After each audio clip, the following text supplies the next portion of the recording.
This is a short demo video for Experiment 3 in the Chateliers Principal Lab. I'll start off by pointing out the reagents that I have in the hood here. I have 0.25 molar ammonium oxalate, as well as 0.05 molar calcium chloride. In step 3A of the lab handout, you're asked to mix 2 milliliters of the ammonium oxalate with 10 mL of the calcium chloride. So I'll do that in my beaker 3A. This is a qualitative lab, so I am able to use the disposable pipettes and just the 1 ml marker to roughly estimate my volumes. For the larger 10 ml volume, I'm using a graduated cylinder just because that's a little quicker than doing it 10 times with the disposable pipette. So that was 2 mL of ammonium oxalate in my beaker labeled 3A, and I'm going to add my 10 mL of calcium chloride.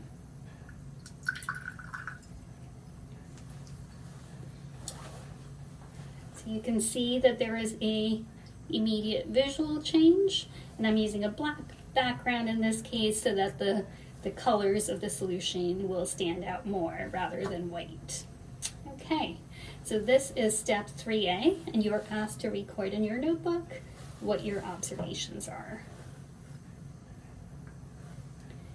For step 3B in the lab handout, we are still going to use the 0.05 molar calcium chloride, but this time we are using 0.25 molar oxalic acid. So that will go into my beaker labeled 3B. 2 milliliters of the oxalic acid is going in first.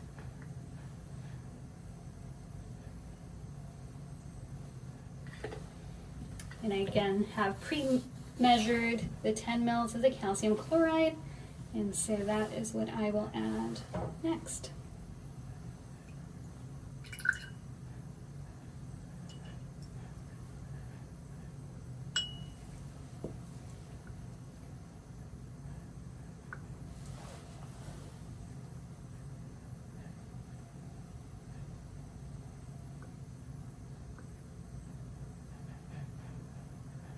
I'm just swirling it to mix it, and I'm going to set it down next to my 3A, so that way you can actually compare what the two look like next to each other, because one of the questions in the lab handout is asking you to think about how the solution 3B visually looks different from 3A and what the explanation chemically might be for that difference.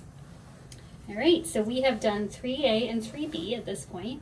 The next two steps, 3C and 3D, are actually going to be performed with the beakers for 3A. So I am going to just quickly take a still photo of the two beakers, so that way I can provide them to you in a slideshow, so that way you have both images as well as the video to go off.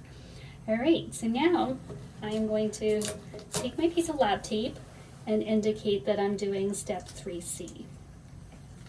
So in step 3C, I'm taking the entire contents of step 3A, and I am going to add 1 to 2 mL of 6 molar hydrochloric acid.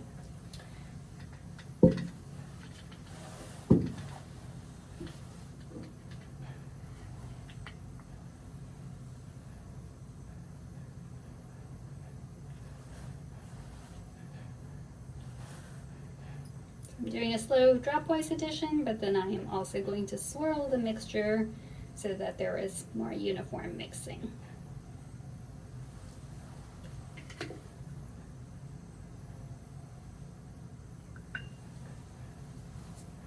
So you can see that there is a visual change, and I'm going to go ahead and add my second milliliter of the 6 molar hydrochloric acid.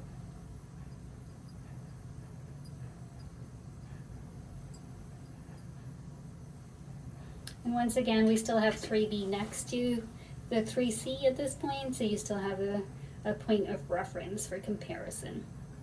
All right, so I'm just going to pause for a second so that you can take a good look at step 3C and record your observations. All right, so step 3D is going to be taking the mixture that we have just created in step 3C and adding ammonia to it, 6 molar ammonium hydroxide. And the same, well actually this time around we're adding 2 to 3 mils, so a little bit more than we did in step 3C. All right, so adding my first milliliter. And as you can see, while I'm dripping the solution in, you're able to observe a change, but it's not persisting. So that was 1 ml. We'll give it a quick swirl. It's my second milliliter.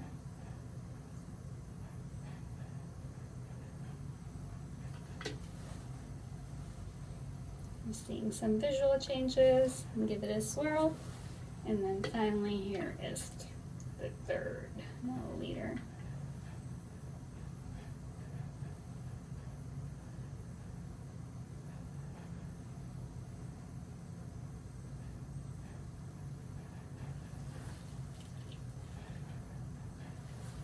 All right, so here is my end point for what 3D looks like after the addition of 3 milliliters of ammonia, or ammonium hydroxide, since it's aqueous.